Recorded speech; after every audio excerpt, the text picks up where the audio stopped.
जैसे ही भारतीय उपमहाद्वीप में दो नए देशों की पैदाइश हुई थी, एक मुसलमान बहुसंख्यक मगर हिंदू शासित राज्य के सरदार अपने राज्य कश्मीर को स्वतंत्र बनाने की साजिश में थे। करने दो इंतजार उन्हें। जब गवर्नर जनरल लॉर्ड माउंटबेटन ने जून 1947 में अपनी श्रीनगर यात्रा के दौरान उनसे मिलना चाहा। हरी साहब को बताइए, गवर्नर माउंटबेटन आए हैं, जरूरी काम है। महाराजा हरि सिंह डोगरा शासक के आखिरी महाराजा ने उन्हें नजरअंदाज किया। सरदार बीमार हैं, उनके पेट में दर्द है। पाकिस्तान के साथ स्टैन ऑस्ट्रेलिया ने यथास्थिति समझौता हस्ताक्षर किया गया, मगर भारत को डरा रखा है।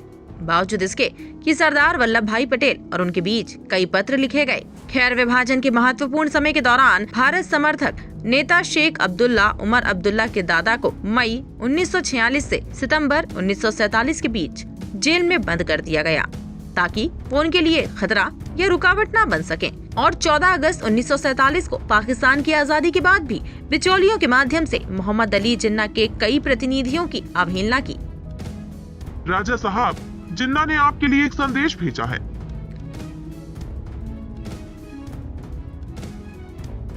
भूमिबंद राज्य को अनाज, कपड़े और पेट्रोल भेजना बंद कर दिया। 12 सितंबर लाहौर में पाकिस्तानी प्रधानमंत्री लियाकत अली खान ने कश्मीर पर हमला करने के लिए एक बैठक बुलाई। खुर्शीद अनवर आगे मुसलमान लीग नेशनल गार्ड के नेतृत्व में एक ऑपरेशन होगा। नॉर्थ वेस्ट फ्रंटियर के मुख्यमंत्री अब्दुल कयूम खान ने पश्तूनों से युद्ध का आग्रह किया। कश्मीर की जमीन तुम्हारी पुश्तों की थी, जिसमें अंग्रेजों ने रोक लगा रखा था, लेकिन अब वह चले गए हैं। पाकिस्तानी सेना ने पश्तूनों को उत्तेजित करने का एक और अनोखा तरीका सोचा, जिससे उन्हें युद्ध में पैसा डालने की भी जरूरत नहीं पड़ी। जो भी लूट सकते हो लूटो, सब तुम्हारा है। मगर खुर्शीद अनवर लड़ाई अगुवाई करने की बजाय अपनी सुहागरात मनाने के लिए हनीमून पर चल दिए, जिससे सितंबर का आक्रमण एक महीने के लिए विलंबित हो गया। 22 अक्टूबर 1947 की सुबह पश्तून और पाकिस्तानी सेना से डरे हुए सैनिक वरिष्ठ अधिकारी अकबर खान के नेतृत्व में कश्मीर पर हमला किया गया। मुजफ्फराबाद तक तो बिना कोई रुकावट पहुंचे, जहां उन्हें पहली बार राजा हरि सिंह के डोगरा सैनिकों का सामना करना पड़ा। लेकिन महाराजा के सैनिक इतने बड़े पैमाने के आक्रमण के लिए तैयार नहीं थे और वे मुजफ्फराबाद और डोगरा को जोड़ने वाले महत्वपूर्ण पुल की रक्षा नहीं कर पाए। इस आक्रमण की खबर जब श्रीनगर तक पहुंची तो सुरक्षित सोते हुए महाराजा को नींद से जागना पड़ा। उठिए साहब, बहुत बड़ी गड़बड़ हो गई है। मालिक जल्द ही हमलावरों के हाथ घड़ी और चींदरी भी गिरी और अब वह उरी की ओर बढ़े। जैसे पौराणिक कथानुसार राजा लियोनार्डो के 300 सैनिक 480 ईसा पूर्व में धर्मपाल ग्रीस ने फारसी आक्रमणकारी राजा जर्सीस पहले के खिलाफ बहादुरी से लड़े। बस उसी तरह एक भारतीय सिपाही जिसके पास सिर्फ कुछ 100 संख्या थी, हजारों की संख्या से लड़ने की तैयारी करने लगे, जिसका सरदार था ब्रिगेडियर राजेंद्र सिंह। आखिर दम तक लड़ते रहे ब्रिगेडियर के साथ एक एक सिपाही शहीद हो गए।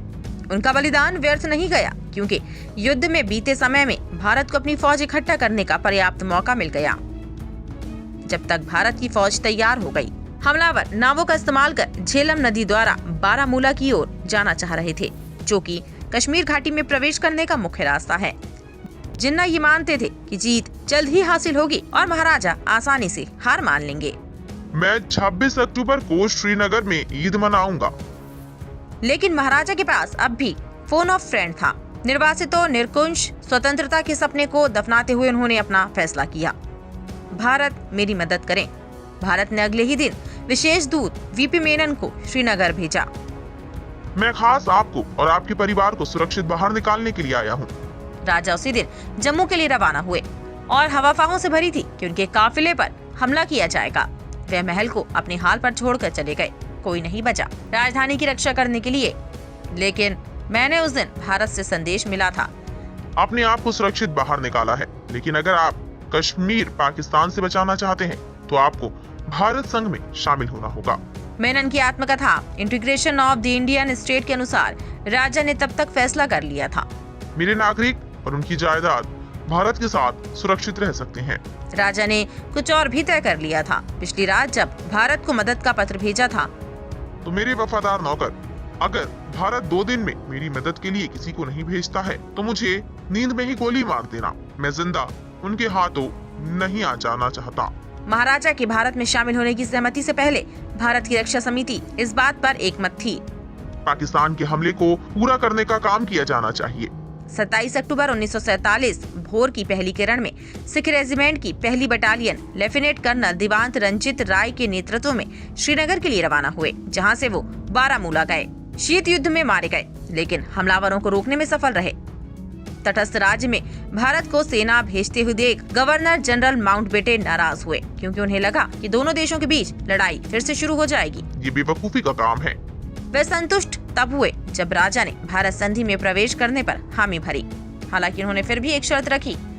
जनमत संग्रह होने तक सैनिकों को अस्थायी आधार पर तैनात किया जा सकता है।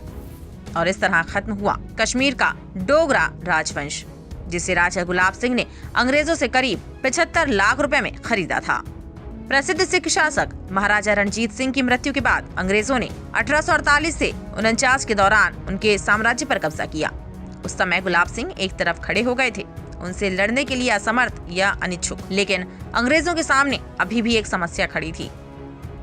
दूर अफगानिस्तान से लेकर दिल्ली सल्तनत तक मुसलमानी गलियारा फैला हुआ था। इस गलियारे में बाधा खड़ी करने के लिए उन्होंने एक वफादार हिंदू शासक को इस्लामी आबादी पर थोपा और इस तरह गुलाब सिंह को उनकी निष्क्रियता के लिए इनाम दिया। इस बीच अगले दिन दिल्ली लौट आए, जिसे कैबिनेट समिति ने स्वीकार कर लिया और घोषित किया, कश्मीर भारत में आ मिला है। कानून व्यवस्था स्थिति सही होने पर जनमत संग्रह आयोजित किया जाएगा। पूर्व कश्मीर प्रधानमंत्री एन गोपाल स्वामी अयंगर को कश्मीर मामलों की देखभाल के लिए नियुक्त किया गया, जो आगे जाकर धारा 370 के मुख्य वास्तुकार बने। कश्मीर पर ग्रहण को सुरक्षित रखने के लिए नेहरू ने महाराजा की राजनीतिक प्रतिद्वंदी शेख अब्दुल्ला को राज्य का आपातकालीन प्रशासक नियुक्त किया। भारत समर्थक प्रशासक की नियुक्ति से जिन्ना को बड़ा गुस्सा आया और उन्होंने अपने कार्यवाहक सेना प्रमुख जनरल सर डगलस ग्रेसी को आदेश दिया, मैं चाहता हूं कि पूरी पाकिस्तानी सेना श्रीनगर जाकर उस पर कब्जा करे।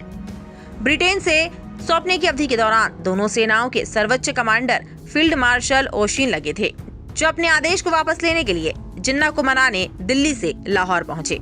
हमें खेद है मिस्टर जिन्ना, मगर हम ऐसा नहीं होने दे सकते। श्रीनगर के सपने टूट गए। जिन्ना ने जनमत संग्रह की चाल चली कि लॉर्ड माउंटबेटन बहुत देशों के दोनों गवर्नर जनरलों के बीच लाहौर में एक बैठक में भारत ने पहली बार पाकिस्तान को अपना प्रस्ताव दिया। हम तुरंत एक जनमत संग्रह कराने के लिए तैयार है कि जब तक अब्दुल्ला कश्मीर में प्रभावी रहेगा, लोग निश्चित रूप से भारत को ही वोट देंगे। यह दोनों देशों के गवर्नर जनरल की देखरेख में ही आयोजित किया जाना चाहिए। कोई समझौता नहीं हो सका। तब नेहरू ने ब्रिटेन की प्रधानमंत्री क्लेमेंट एटली से मदद मांगी। कृपया पाकिस्तान पर अपने प्रभाव का इस्तेमाल करें और उसे जम्मू कश्मीर में अपनी आक्रामकता को रोकने के लिए कहें। लेकिन ब्रिटिश के प्रधानमंत्री ने दखल अंदाजी करने से इनकार कर दिया। मेरा सुझाव है कि आप यूनाइटेड नेशन का इस्तेमाल करें। मुझे यकीन है कि वे इस मामले को सही तरह से हल कर पाएंगे। 1948 का जन्म होते हुए 1 जनवरी के दिन नेहरू ने संयुक्त राष्ट्र की बैठक में कश्मीर का मुद्दा उठाया। 13 अगस्त 1948 यूएन ने 3 कदम, जो एक के पीछे एक सिलसिले में होने चाहिए थे, उसका उपाय पारित किया। सबसे पहले पाकिस्तान को अपनी सारी फौज और नागरिक को नए कब्जे के क्षेत्र से वापस हटाना होगा, जिसके बाद भारत को अपने सैनिक जम्मू कश्मीर से हटाने होंगे, मगर वहाँ के कानून को बरकरार रखने के लिए कुछ सैनिक छोड़ सकते हैं। इन दोनों कदमों के बाद ही जनमत संग्रह होना था। जब तक 27 जुलाई 1949 कराची समझौते पर हस्ताक्षर किया गया, जो युद्ध विराम रेखा और युद्ध के औपचारिक घंटे का ऐलान था, तब तक भारत ने पाकिस्तानी सैनिकों को कब्जे किए गए कई क्षेत्रों से बाहर निकाल दिया था। 1951 के जम्मू कश्मीर में पहले विधानसभा चुनाव में शेख अब्दुल्ला के नेशनल कॉन्फ्रेंस ने संदेहास्पद रूप से प्रत्येक सीट जीती और इंस्ट्रूमेंट सेक्शन समझौते के मुताबिक वे प्रधानमंत्री बने। पूरा नियंत्रण अपने कब्जे में होने की वजह से जल्द ही रुतबा शेख अब्दुल्ला के सिर चढ़ गया और उनके मन में ये ख्याल आया कि उन्होंने कश्मीर को एक स्वतंत्र देश बना। इस संकल्प को बढ़ावा तब मिला जब आदिल सिटवंस, जो पिछले साल अमेरिका के राष्ट्रपति पद के लिए उम्मीदवार थे, 1953 में कश्मीर का दौरा किया। अगर आप स्वतंत्र होना चाहते हैं तो अमेरिका आपका समर्थन करेगा। जब ये खबर नेहरू के कान तक पहुंची, महाराजा हरि सिंह के बेटे करण सिंह, जो एक सक्रिय कांग्रेसी थे, नैयर जम्मू कश्मीर के वर्तमान सरदार रियासत के तहत मैं अपनी शक्तियों का इस्तेमाल करते हुए शेख अब्दुल्ला को प्रधानमंत्री पद से हटा देने का निर्णय लेता हूँ। अब्दुल्ला ने एक बार फिर खुद को जेल में पाया। इस बार 11 साल लंबे समय तक किले के अंदर रहे, जिसे कश्मीर षड्यंत्र कॉन्स्पिरेंसी के केस के नाम से जाना जाता है। बख्शी गुलाम मोहम्मद कश्मीर के नए प्रधानमंत्री बने, लेकिन उनके परिवार का हर सरकारी प्रोजेक्ट में घूस खाने की आदत की वजह से वह पुकारे जाने लगे BBC, बख्शी ब्रदर और पेंशन। जैसे जैसे वक्त बीतता गया, कश्मीर धीरे धीरे भारत की लोकतांत्रिक प्रक्रिया की ओर जाता गया। लेकिन 1987 के राज्य चुनाव में राजीव गांधी की धांधली निर्णायक रूप से स्वभाव उग्रवाद की ओर रुख कर गया। लोकतंत्र में शामिल होने वाले लोग सैयद सलाउद्दीन जैसे उम्मीदवारों को जेल में डालकर उनसे चुनावी जीत छीन ली गई। अनुच्छेद 370 को हटाने के लिए भारत के पास कम से कम 2 सुनहरे मौके थे। 1972 में बांग्लादेश के निर्माण के दौरान ढाका में पाकिस्तान की सेना के आत्मसमर्पण के बाद पहला मौका तत्कालीन प्रधानमंत्री इंदिरा गांधी ने अपनी धर्मनिरपेक्षता को साबित करने के लिए बड़ा पर लिखा और युद्ध में 93,000 पाकिस्तानी सैनिकों को रिहा कर दिया बिना कुछ मांगे। ये माना जाता है कि इंदिरा गांधी शेख अब्दुल्ला के साथ एक समझौता कर बैठी। आप जनमत संग्रह की मांग छोड़ दें और हम अनुच्छेद 370 को जारी रखेंगे। फिर 1990 में जब VP सिंह प्रधानमंत्री थे और कश्मीरी पंडितों को कश्मीर घाटी से बड़ी संख्या में निकाला गया, ये बदलाव स्पष्ट रूप से अनुच्छेद 370 के खिलाफ था। भौगोलिक रूप से अगर देखा जाए तो धार्मिक पंक्तियों के आधार पर विभाजन के तहत कश्मीर के मुसलमानों को पाकिस्तान में जाना चाहिए था, लेकिन उस समय के हिंदू शासक ने ये नहीं होने दिया। कश्मीर का अधिग्रहण नेहरू ने शुरू किया, लेकिन खत्म करने वाला मोदी की भाजपा।